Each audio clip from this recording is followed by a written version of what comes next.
Hello viewers, আজকে তো তার ফ্রি কোচিং চ্যানেলে তোমাদের সকলকে স্বাগত জানাই। আজকের এই ভিডিওতে তোমরা যারা ক্যালকাটা ইউনিভার্সিটি সহ রাজ্যের বিভিন্ন বিশ্ববিদ্যালয় বিএ ইতিহাস অনার্সে থার্ড সেমিস্টারে পড়ছো, তোমাদের যে DSCC4 অর্থাৎ CC4 মানে ফোর্থ পেপারটি রয়েছে, এই পেপারটির যে সিলেবাস, সেই সিলেবাস নিয়ে বিস্তারিত আলোচনা করব এই ভিডিওতে। এর আগের একটি ভিডিওতে তোমাদের যে থার্ড পেপারটি ছিল অর্থাৎ CC3 বা DS3 পেপারটি ছিল, সেই পেপারটির সিলেবাস নিয়ে বিস্তারিত আলোচনা করেছি। এখন এই ভিডিওতে আলোচনা করব তোমাদের ফোর্থ পেপারটি নিয়ে অর্থাৎ DSCC4 পেপারটি নিয়ে। তোমাদের এই সেমিস্টারে দুটি অনার্সের পেপার, একটা 3 এবং একটা 4। তা 3 নম্বর পেপারটি এর আগে আলোচনা করেছি, 4 নম্বর পেপারটি এখন আলোচনা করছি। তাই মন দিয়ে শুনবে, যেহেতু সিলেবাস খুব ভালো করে বোঝা প্রয়োজন প্রত্যেকের, তোমরা যারা অনার্সে পড়ছো। এবং তোমাদের এই পেপারটা কিন্তু একেবারে নতুন পেপার, তোমাদের ক্ষেত্রে একেবারে নতুন, খুব ভালো করে বুঝতে হবে, না হলে কিছু বোঝা যাবে না। তা সেই প্রসঙ্গে যাওয়ার আগে একবার বোর্ডে দেখে নিই আমাদের মূল আলোচনার বিষয়টা কি রয়েছে। দেখো, CU BA history honours third semester DSCC4। এখানে CCF যে সিলেবাস তোমরা পড়ছো, সেই সিলেবাসটা আমরা এখন ডিসকাস করব 2024। এখন এই CC4 পেপারটির নাম মধ্যযুগীয় বিশ্বের সামাজিক ও সাংস্কৃতিক নিদর্শন। তাহলে কি দাঁড়ালো? মধ্যযুগ পড়তে হবে কোথায়? বিশ্বে, পৃথিবীতে যে মধ্যযুগের ইতিহাস রয়েছে সমগ্র বিশ্বে, সেই মধ্যযুগের ইতিহাসটা আমরা পড়ব এবং সেই মধ্যযুগের সমাজটা কেমন ছিল, সংস্কৃতি কেমন ছিল, সে বিষয় নিয়ে পড়ব। তাহলে এখানে ভারতের কোনো প্রসঙ্গ নেই, এখানে রয়েছে বিশ্বের প্রসঙ্গ, বিশেষ করে ইউরোপের প্রসঙ্গ রয়েছে। ইউরোপের মধ্যযুগ, যেমনটা ভারতবর্ষের মধ্যযুগ আমাদের পড়তে হয়, যেমন তোমাদের থার্ড পেপারে প্রাচীন ভারতের ইতিহাস পড়ছো এবং মধ্যযুগের প্রথম 100 বছর পড়ছো, ঠিক সেই রকম ভাবে আমরা এখানে ইউরোপের মধ্যযুগ পড়বো। অ্যাকচুয়ালি ইউরোপের আধুনিক যুগটাই আমরা জানি, ফরাসি বিপ্লব, নেপোলিয়ান, ইতালি জার্মানির ঐক্য আন্দোলন, প্রথম বিশ্বযুদ্ধ, হিটলারের আগমন, দ্বিতীয় বিশ্বযুদ্ধ, এই সব আমরা জানি ইউরোপের ইতিহাসে। এটা হলো আধুনিক যুগ, কিন্তু তার আগে তো মধ্যযুগ রয়েছে। এই মধ্যযুগ কিন্তু তোমাদের এই সবই শুরু হলো। তোমাদের এই এর পরবর্তীতেও অন্যান্য সেমিস্টারেও কিন্তু মধ্যযুগের উপরে পেপার থাকবে। এখনো দুটো সেমিস্টারে তোমাদের এই মধ্যযুগটাই পড়তে হবে। ইউরোপের মধ্যযুগ শুধুমাত্র এই ফোর্থ পেপারেই কিন্তু শেষ নয়, এর পরেও রয়েছে বিভিন্ন দিক দিয়ে। দেখো, এখানে শুধু আমরা মধ্যযুগের কি পড়ছি, দুটো পার্ট পড়ছি, একটা সমাজ পড়ছি, একটা সংস্কৃতি পড়ছি। আরো তো অনেক কিছু আছে, সেই সব দিকগুলো, রাজনীতির দিক আছে, অর্থনৈতিক দিক আছে, সেগুলো আমরা কিন্তু এর পরের সেমিস্টারগুলোতে পড়বো। তাই এখানে আমরা এখন এই দুটো পার্ট নিয়ে আলোচনা করি। দেখো, মূলত যে সিলেবাস রয়েছে ইংরেজি ভার্সন, সেখানে তোমাদের 6টা মডিউল আছে। মডিউলটা দেখে নাও, 1 2 3 4 5 6, এই 6টা মডিউল। ওই ইংরেজিটার এখানে বাংলা ভার্সন করে লেখা আছে। তো এ প্রসঙ্গে যাওয়ার আগে এই সিলেবাসটাতে কি রয়েছে তা একবার আমরা সাধারণভাবে একটু আলোচনা করে দেখি। দেখো, এই সিলেবাসে রয়েছে রোমান সাম্রাজ্য। মধ্যযুগের ইতিহাস যদি পড়তে হয়, ইউরোপের ইতিহাস বা প্রাচীন যুগের ইতিহাস যদি পড়তে হয় ইউরোপে, তা প্রথমে পড়তে হবে রোমান সাম্রাজ্য। ইতালির রাজধানী রোম, সেই রোমকে কেন্দ্র করে একটা সাম্রাজ্য গড়ে ওঠে ইউরোপে, এবং বিশ্বের ইতিহাসে সব থেকে বড় সাম্রাজ্য ছিল এই রোম সাম্রাজ্য। এত বড় সাম্রাজ্য ছিল যে এই সাম্রাজ্যকে পরবর্তীকালে দুটো ভাগে ভাগ করতে হয়। একটা হয় পূর্ব রোমান সাম্রাজ্য, যার রাজধানী ছিল বাইজেন্টাইন, মানে যে সাম্রাজ্যকে বাইজেন্টাইন সাম্রাজ্য বলা হয়, এর রাজধানী ছিল কনস্টান্টিনোপল। তুরস্কের যে রাজধানী ইস্তাম্বুল, সেই ইস্তাম্বুলই ছিল সেই সময়কার পূর্ব রোমান সাম্রাজ্যের রাজধানী। এবং এই পূর্ব রোমান সাম্রাজ্যকে বলা হয় বাইজেন্টাইন সাম্রাজ্য। এবং সম্রাট কনস্টান্টাইনের নাম অনুসারে এখানকার রাজধানীর নাম হয় কনস্টান্টিনোপল। এটা ছিল পূর্ব রোমান সাম্রাজ্য। আর তার উল্টো দিকে ছিল পশ্চিম রোমান সাম্রাজ্য, যার রাজধানী ছিল রোম সাম্রাজ্য বা রোম, ইতালির রোম। তাহলে রোম সাম্রাজ্যের দুটো ভাগ, একটা পশ্চিম রোম সাম্রাজ্য, একটা পূর্ব রোম সাম্রাজ্য। পশ্চিম রোম সাম্রাজ্য কিন্তু পতন ঘটে প্রায় 400-450 খ্রিস্টাব্দ নাগাদ। এই রোম সাম্রাজ্যের পতন ঘটে। কেন ঘটে? কারণ স্থানীয় বিভিন্ন উপজাতিদের আক্রমণে এই রোম সাম্রাজ্যের পতন ঘটে। এই রোম নগরী প্রথম তৈরি করেছিলেন রোমুলাস বলে একজন রাজা, যার নাম থেকে রোম নগরীটা এসেছে। তারপরে বহুদিন ধরে এই রোম সাম্রাজ্য বিরাট আকার ধারণ করে। সমগ্র ইউরোপ ছিল এই রোম সাম্রাজ্যের অধীন এবং এই রোম সাম্রাজ্যের একটা সময় গিয়ে তার পতন ঘটে। কেন ঘটে বললাম, স্থানীয় উপজাতিদের আক্রমণ, বিশেষ করে গল, ফ্রাঙ্ক এইসব জাতিদের আক্রমণ, মানে জার্মান জাতি, ফরাসি জাতি, এর মধ্যে কিছু উপজাতি রয়েছে দুর্ধর্ষ যাযাবর, এদের বারংবার আক্রমণে রোম সাম্রাজ্য পতন ঘটে। এবং রোম সাম্রাজ্যের পতনের আরো অনেক কারণ আছে, সেই কারণগুলো কি সেটা নিয়ে পড়তে হয়। রোম সাম্রাজ্যের পতনের কারণ কিন্তু খুবই ইম্পর্টেন্ট প্রশ্ন, পড়তেই হবে। দু ধরনের প্রশ্ন হয়, এক রোম সাম্রাজ্যের পতনের কারণ কি, আরেকটা হয় রোম সাম্রাজ্যের পতনের কারণ নিয়ে ঐতিহাসিকদের মধ্যে যে বিতর্ক রয়েছে সেই বিতর্কটা কি। অর্থাৎ রোম সাম্রাজ্যের পতনের কারণ নিয়ে ইতিহাস চর্চা হয়েছে, যাকে বলা হয় হিস্টোগ্রাফি। এই রোম সাম্রাজ্যের পতনের হিস্টোগ্রাফিটা কি, এটা একটা প্রশ্ন। রোম সাম্রাজ্যের পতনে একটা কারণ ছিল সীসা বিষাক্তকরণ তত্ত্ব, অর্থাৎ সীসা বিষাক্তকরণ হয়েছিল বা বিষাক্ত হয়ে গিয়েছিল, যার ফলে সেই বিষাক্ত সীসা মানুষের শরীরে প্রবেশ করে এই রোম সাম্রাজ্যের একটা পতন ডেকে আনে। তা এটাও কিন্তু টিকাতে আসতে পারে। তাহলে রোম সাম্রাজ্যের পতন একটা পাঠ প্রথমেই পড়তে হয়। তাই দেখো মডিউলের একেবারে প্রথমেই রয়েছে রোমান সাম্রাজ্যের সংকট। রোম সাম্রাজ্য কেন সংকটের মধ্যে পড়লো, তার কারণগুলো কি, অর্থাৎ পতনের কারণগুলো কি, এবং এর ইতিহাস যে চর্চা এ সম্পর্কে ঐতিহাসিকদের যে গবেষণা, সেই গবেষণা পড়তে হয়। এবার এই রোম সাম্রাজ্যের আলোচনার পর বা এই টপিকটার পরে যে পার্টটা আমাদেরকে পড়তে হয় সেটি হচ্ছে চার্চ ব্যবস্থা, মানে গির্জা। যে খ্রিস্টান ধর্মের উত্থান হয় এবং সেই খ্রিস্টান ধর্ম সমগ্র ইউরোপে ছড়িয়ে পড়ে। রোমান সম্রাট অগাস্টাইন এক সময় এই খ্রিস্টান ধর্ম গ্রহণ করেন এবং খ্রিস্টান ধর্মকে জাতীয় ধর্মে পরিণত করেন। তার এই খ্রিস্টান ধর্মের যে মন্দির, সেই মন্দিরকে আমরা বলি চার্চ বা গির্জা। অসংখ্য গির্জা গড়ে ওঠে, প্রতিটা দেশে গির্জা গড়ে ওঠে এবং প্রতিটা দেশে এক একটা প্রধান গির্জা থাকে, যে গির্জাকে কেন্দ্র করে সমগ্র দেশের ধর্ম পরিচালিত হয় বা অন্যান্য গির্জাগুলো পরিচালিত হয়। তাহলে এই গির্জা বা চার্চ ব্যবস্থাটা কি রকম ছিল সেটা পড়তে হয়। আর চার্চকে কেন্দ্র করেছিল মঠ ছিল, আশ্রম। যেমন অনেক ধর্মীয় গুরু বা বাবারা কি করেন, আশ্রম তৈরি করেন। তাই এখানে এই চার্চ, প্রতিটা চার্চকে কেন্দ্র করে একটা করে মঠ থাকতো, যে মঠে সন্ন্যাসীরা বাস করতেন।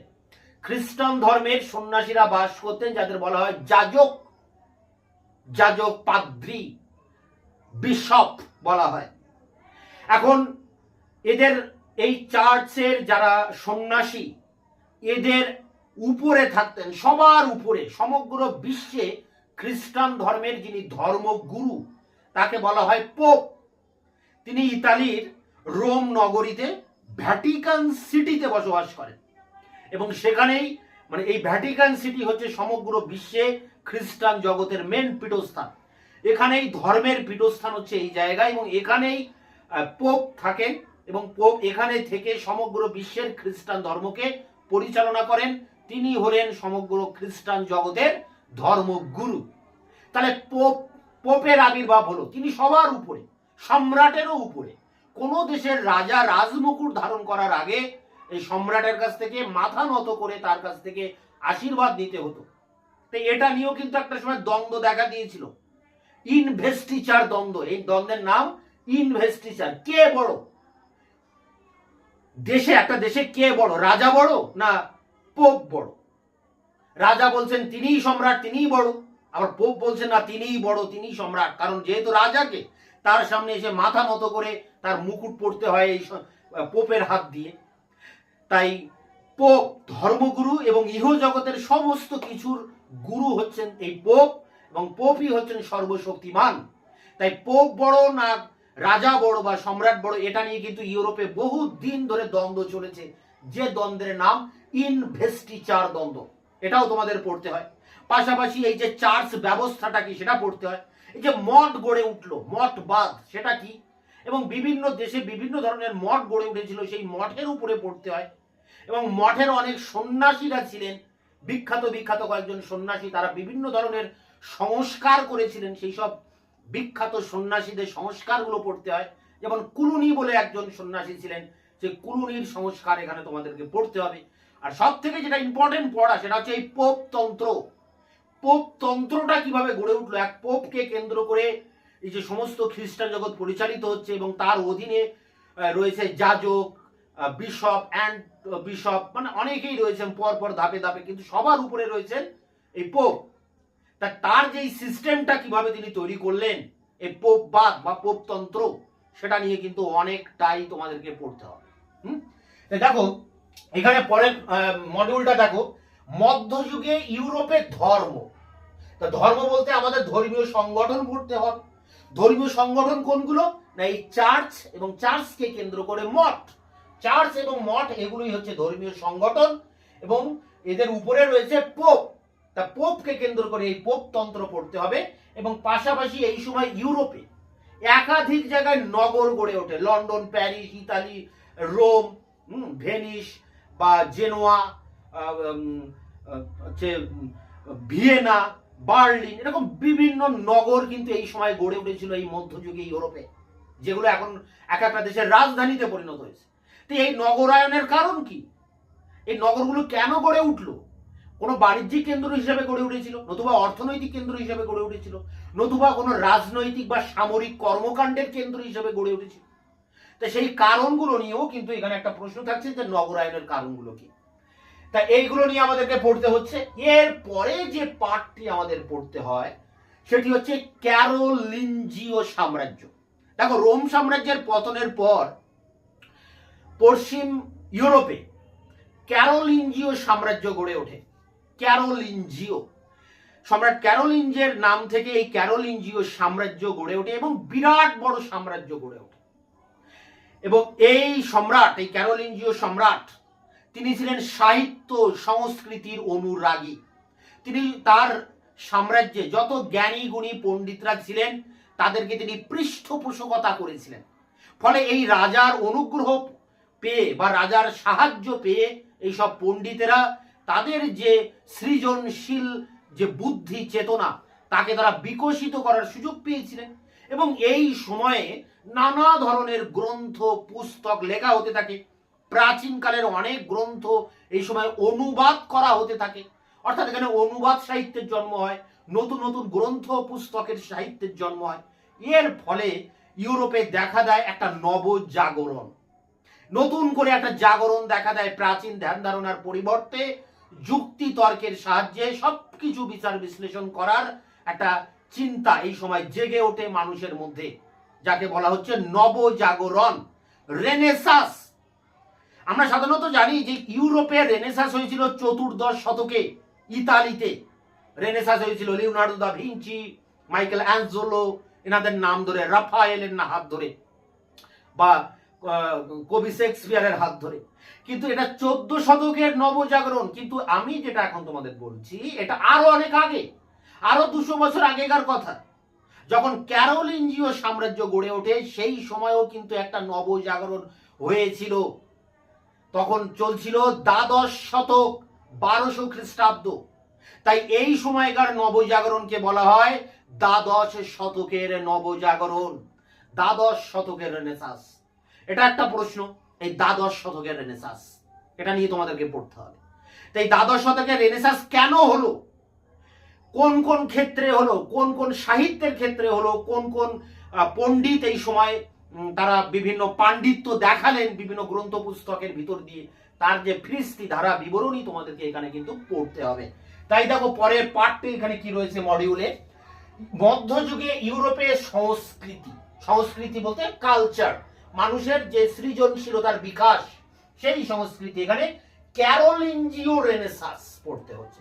ক্যারোলিঞ্জিও সাম্রাজ্যের সময়ে যে নবজাগরণ বা যে রেনেসাস গড়ে ওঠে, রেনেসাসের মানেই নবজাগরণ, বা একে আমরা বলতে পারি দ্বাদশ শতকের রেনেসাস। একটা সময় এই রেনেসাস এই রাজার পৃষ্ঠপোষকতায় শুরু হলেও এই যে নতুন নতুন জ্ঞান চর্চা, নতুন নতুন প্রাচীন পুঁথিপত্রকে অনুবাদ করা বা নতুন নতুন গ্রন্থ পুস্তক লেখা, গবেষণা করা, যুক্তিতর্ক দিয়ে বিচার বিশ্লেষণ করা, এই যে ভাবধারা, এই চিন্তাধারা, এই মূল্যবোধ শুধুমাত্র কিন্তু এই রাজার রাজবাড়িতে আর সীমাবদ্ধ ছিল না। এটা ধীরে ধীরে চলে যায় বিভিন্ন বিশ্ববিদ্যালয়ের ভিতরে, যে বিশ্ববিদ্যালয়গুলি এই রেনেসাঁস বা নবজাগরণকে আরো বেশি এগিয়ে নিয়ে গিয়েছিল। বিশ্ববিদ্যালয়ের অনেক পণ্ডিত রয়েছেন, অধ্যাপক রয়েছেন, তারা এই নবজাগরণের অংশীদার হন এবং বিশ্ববিদ্যালয়গুলিতে এই নতুন ধরনের এই যে জ্ঞান, এই জ্ঞান চর্চা শুরু হয়। তাই বিশ্ববিদ্যালয় কেন্দ্রিকও কিন্তু নবজাগরণটা শুরু হয় এবং এই সময়ে বিভিন্ন বিশ্ববিদ্যালয়ের উত্থান ঘটে।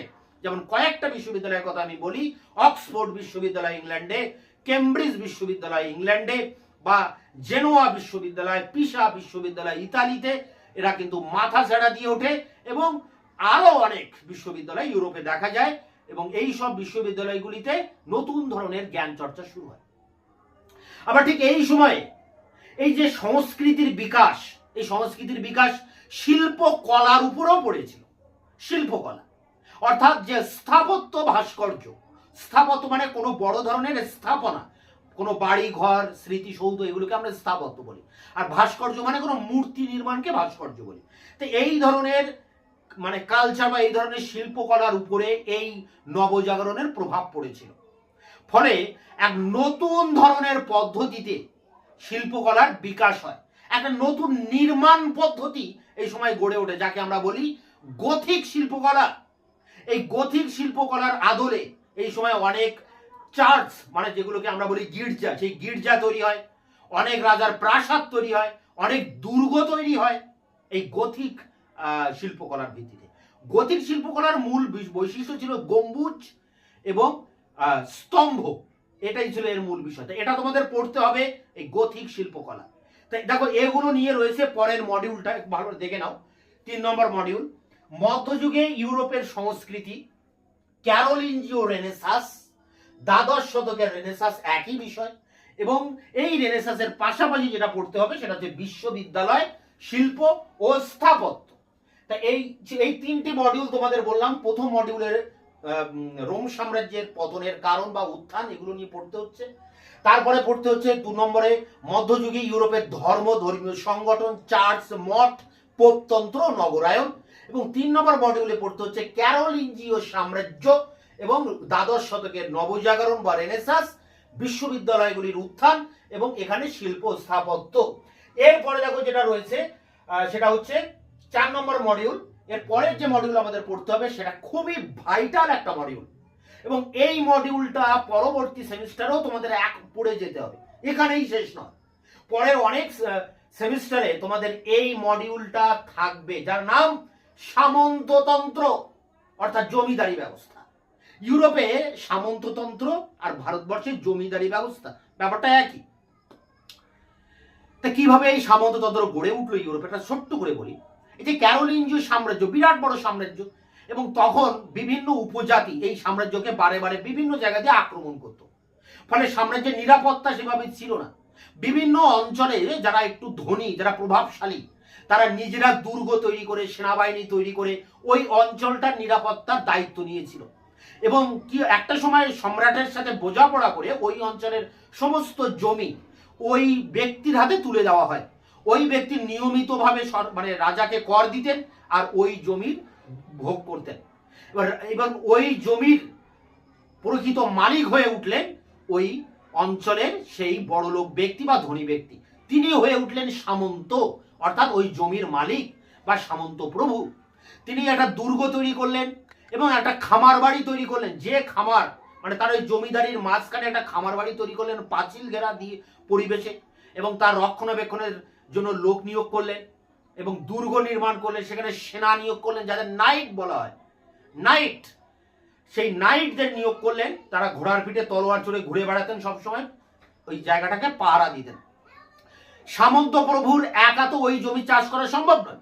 সে তখন কৃষকদের মধ্যে ওই জমি ভাগ করে দিয়ে তাদের দিয়ে চাষ করাতেন, বা ভাড়াটে কৃষক দিয়ে চাষ করাতেন, বা নিজে কৃত দাস কিনে এনে তাদের খামারে রেখে দিতেন এবং তাদের মাধ্যমে চাষবাস করাতেন এই অঞ্চলে। তিনি হয়ে উঠলেন এক একটা অঞ্চলের সামন্ত প্রভু। এইভাবে ইউরোপে সামন্ততন্ত্রের জন্ম হয় এবং বহুদিন ধরে কয়েকশো বছর ইউরোপে এই সামন্ততন্ত্র চলেছিল। কিন্তু একটা সময় গিয়ে এই সামন্ততন্ত্রের পতন হয়। কেন পতন হয় তার দুটো কারণ। সাধারণত ঐতিহাসিকরা এই সামন্ততন্ত্রের পতন নিয়ে বহু গবেষণা করেছেন, বহু গবেষণা, প্রচুর ঐতিহাসিক আছে।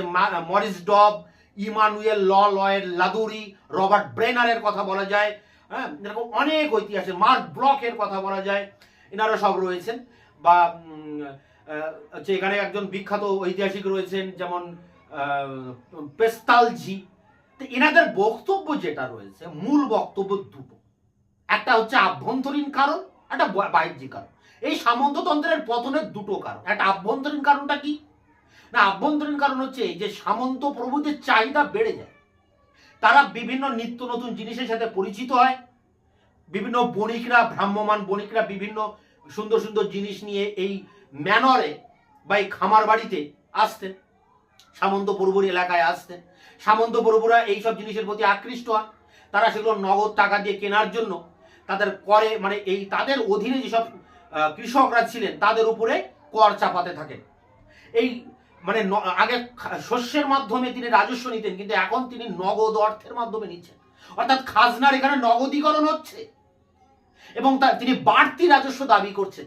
যে বাড়তি রাজস্ব দেওয়ার ক্ষমতা এইসব ভূমিদাস, কৃতদাস বা এইসব চাষিদের ছিল না। ফলে তারা ম্যানর ছেড়ে, ম্যানরটা কি বলে দিই, এই খামার বাড়ির আরেক নাম হচ্ছে ইংরেজিতে ম্যানর, যাকে ম্যানর হাউস বলে। একটা সামন্ত প্রভুর যে সামন্ত এলাকা, তার মাঝখানে থাকতো এই ম্যানর হাউস, যেখানে সবাই সেখানে থাকতেন। সামন্ত প্রভু, তার ভূমিদাসরা থাকতেন, সেখানে কারখানা থাকতো, রুটির কারখানা থাকতো, গির্জা থাকতো, একটা গ্রাম, একটা গ্রাম। কিন্তু সেই গ্রামের মধ্যে একটা ম্যানর হাউস থাকতো যেখানে সামন্ত প্রভু বাস করতেন। এছাড়া দুর্গ থাকতো যেখানে তার সৈনিকরা থাকতেন। তাই এই ম্যানর থেকে এই কৃতদাসরা পালিয়ে যেতে শুরু করে একে একে। এই পালিয়ে যাওয়ার ফলে ম্যানরে ভূমিদাসের সংখ্যা কমে আসে, ফলে চাষবাস করার আর লোক থাকে না, ফলে চাষবাস অবহেলিত হয় এবং সামন্ততন্ত্র ধীরে ধীরে পতন ঘটে। আর একটা কারণ যেটা বলা হয় সেটা হচ্ছে বাহ্যিক কারণ। বাহ্যিক কারণটা কি, মানে বহির্চাপ। তখন ইউরোপে বাণিজ্য খুব চাঙ্গা হয়ে উঠেছিল। বাণিজ্য চাঙ্গা হয়ে ওঠাতে মুদ্রা খুব চলাচল বৃদ্ধি পেয়েছিল এবং পুঁজিবাদের জন্ম দিয়েছিল। পুঁজিবাদ, ক্যাপিটালিজম। এই পুঁজিবাদের জন্মের ফলে, যেহেতু সামন্ততন্ত্র ছিল একটা বদ্ধ অর্থনীতি, ওই অঞ্চলেরই শুধুমাত্র অর্থনীতিকে কন্ট্রোল করত। কিন্তু পুঁজিবাদ আসার ফলে, এই ব্যবসা বাণিজ্য আসার ফলে, নতুন নতুন কলকারখানার শিল্পের আগমনের ফলে এই সামন্ত প্রথা আস্তে আস্তে ধীরে ধীরে অবলুপ্ত হতে থাকে এবং নতুন পদ্ধতিতে চাষাবাদ শুরু হয়। বৈজ্ঞানিক পদ্ধতিতে, নিবিড় পদ্ধতিতে চাষবাস শুরু হয়, যার সাথে পাল্লা দিতে পারছিল না এই সামন্ততন্ত্র। বলে একটা সময় চাষবাস আর লাভজনক ছিল না। সামন্ত প্রভু যে চাষবাস করতেন সেটা আর লাভজনক ছিল না। ফলে ধীরে ধীরে পতন ঘটে এই সামন্ততন্ত্রের। তাই সামন্ততন্ত্রের পতনের এই দুটো কারণ। কেন এত কথা বলছি সামন্ততন্ত্র নিয়ে, কেন সামন্ততন্ত্রের উপরে তোমাদের অনেকটাই পড়তে হবে, অনেকগুলো প্রশ্ন আসবে সামন্ততন্ত্রের উপরে। যেমন বলে দিই, সামন্ততন্ত্রের উদ্ভব কিভাবে হলো, সামন্ততন্ত্রের পতন কিভাবে হলো, আভ্যন্তরীণ কারণ কি, বাহ্যিক কারণ কি, সামন্ততন্ত্রের পতন নিয়ে যে ঐতিহাসিক বিতর্ক রয়েছে যে বিতর্কটা কি।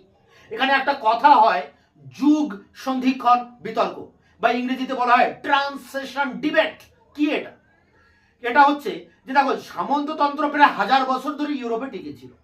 তারপরে এই সামন্ততন্ত্রের পতন হয়, ইউরোপে আসে পুঁজিবাদ, শিল্পবাদ, বাণিজ্যবাদ আসে। তাহলে একটা যুগ থেকে আরেকটা যুগে চলে গেল। তাহলে এই যে একটা যুগ থেকে আরেকটা যুগে চলে গেল সমাজ বা অর্থনীতি, এইটাকে বলা হচ্ছে যুগ সন্ধিক্ষণ।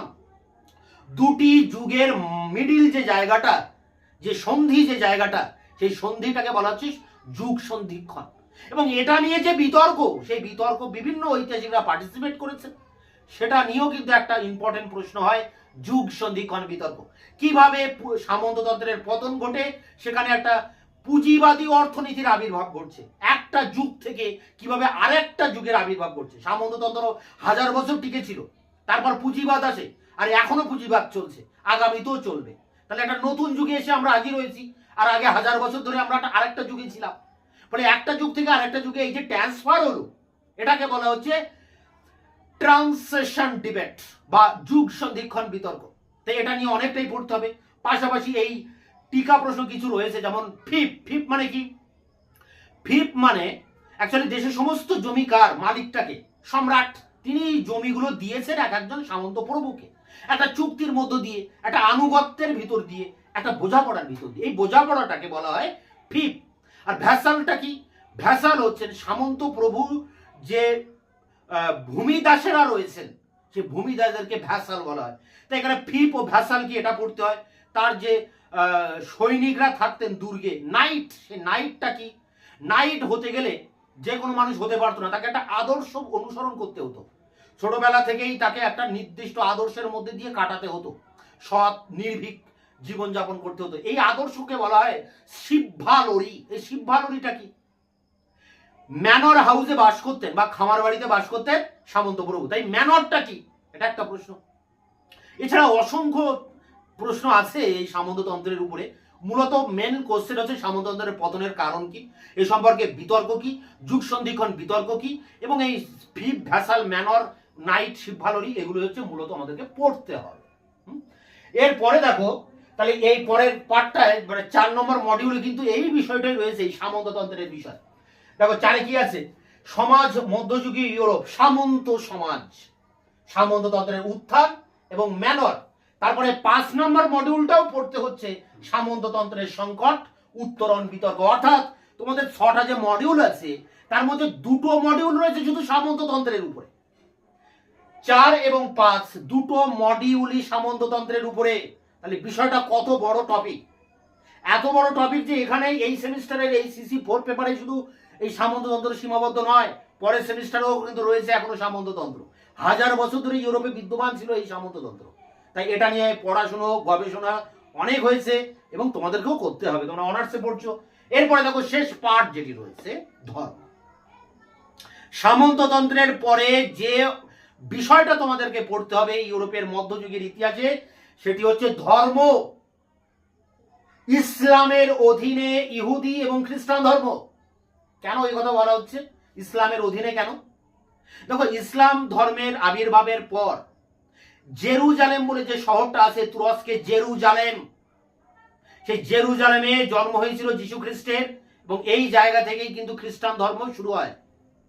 এবং এই অঞ্চলেই তার আগে ইহুদি ধর্মের আবির্ভাব ঘটেছিল আব্রাহামের নেতৃত্বে। এবং এই দুটো জায়গা, খ্রিস্টান ধর্মের যে পীঠস্থান জেরুজালেম, ইহুদি ধর্মের যে পীঠস্থান জেরুজালেম, সে এই জায়গাটাই রয়েছে কিন্তু একটা মুসলিম কান্ট্রি বা একটা ইসলামের দেশ তুরস্কর জেরুজালেম শহরে। এবং এই ইসলাম দেশটা ছিল, তার যে রাজা ছিলেন সেই রাজার অধীনে ছিল এই খ্রিস্টান এবং ইহুদিদের ধর্মীয় পবিত্র যে স্থান জেরুজালেম, সেটা ছিল এই তুর্কি সুলতানের সাম্রাজ্যের অধীনে। তাহলে ইসলামের অধীনে হয়ে গেল, ইসলামের অধীনে ইহুদি ধর্ম এবং খ্রিস্টান ধর্ম। তাহলে আমাদের ইসলাম ধর্ম পড়তে হবে।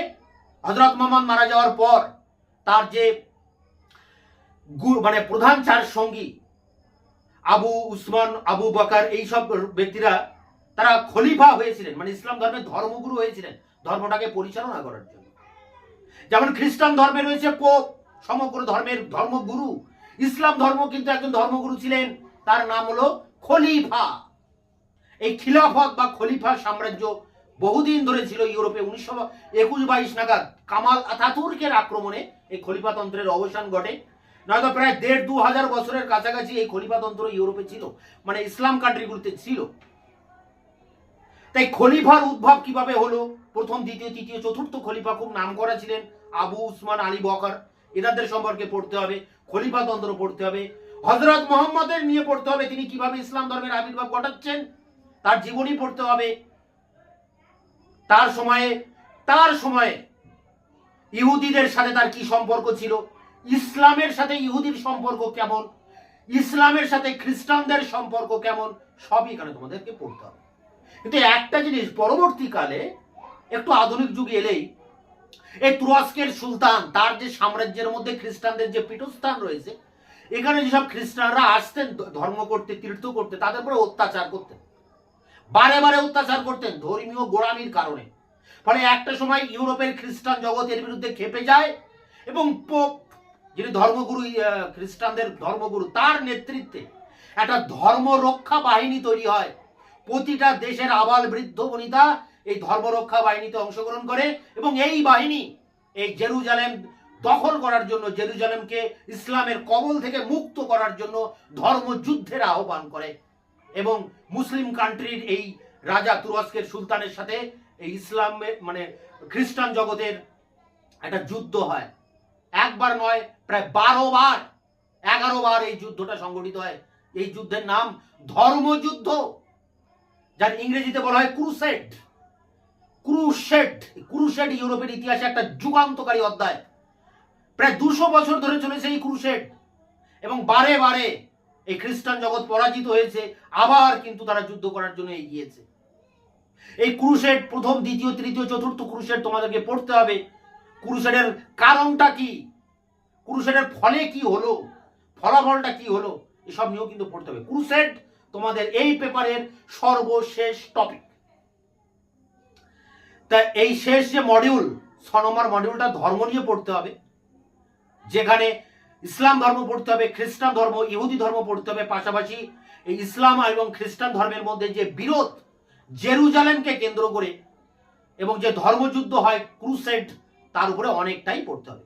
তার আগের দুটো মডিউল অর্থাৎ 5 এবং 6 নম্বর দুটো মডিউল পড়তে হবে তোমাদের সামন্ততন্ত্রের উপরে, তার উত্থান পতন, তার বৈশিষ্ট্য, তার গুরুত্ব, সামন্ত প্রভুদের ম্যানর হাউস কি, ফিফ ভ্যাসালেস কি, সিভালোরি বা নাইট কি, সব পড়তে হবে এই দুটি মডিউলে, 4 এবং 5।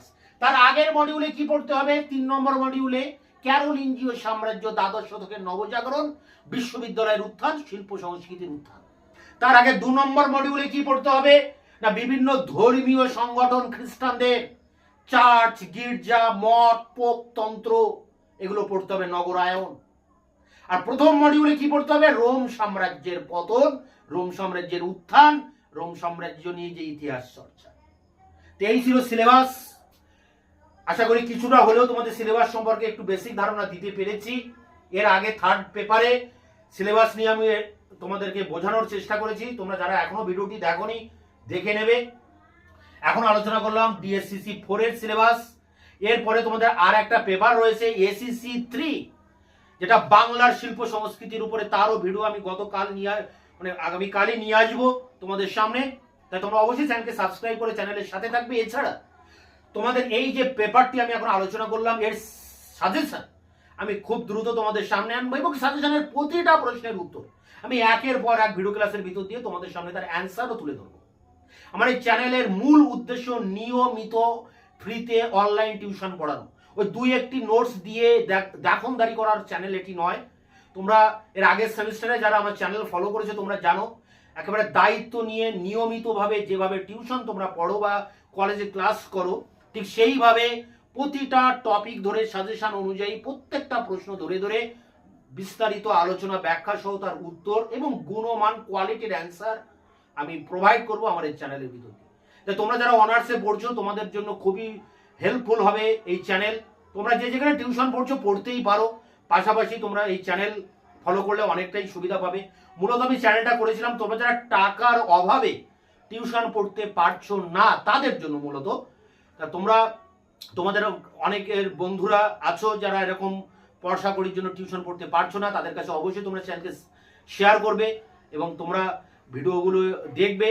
এবং কারোর যদি কোনো রকম প্রশ্ন থাকে বা কোনো কোশ্চেনের অ্যান্সারের প্রয়োজন হয়, কোনো বিষয় জানার প্রয়োজন হয়, তোমরা অবশ্যই নিচে কমেন্ট সেকশনে কমেন্ট করে জানাবে এবং ভিডিওগুলি ভালো লাগলে অবশ্যই একটা লাইক দেবে, যাতে আমি মোটিভেট হতে পারি, আরো বেশি উৎসাহিত হতে পারি, তোমাদের জন্য আরো নিত্য নতুন ভিডিও নিয়ে আসতে পারি। দেখা হচ্ছে এই পেপারের সাজেশন এবং সাজেশনের অন্যান্য প্রশ্নের উত্তর নিয়ে পরবর্তী ভিডিওতে। ততক্ষণে তোমরা ভালো থাকবে।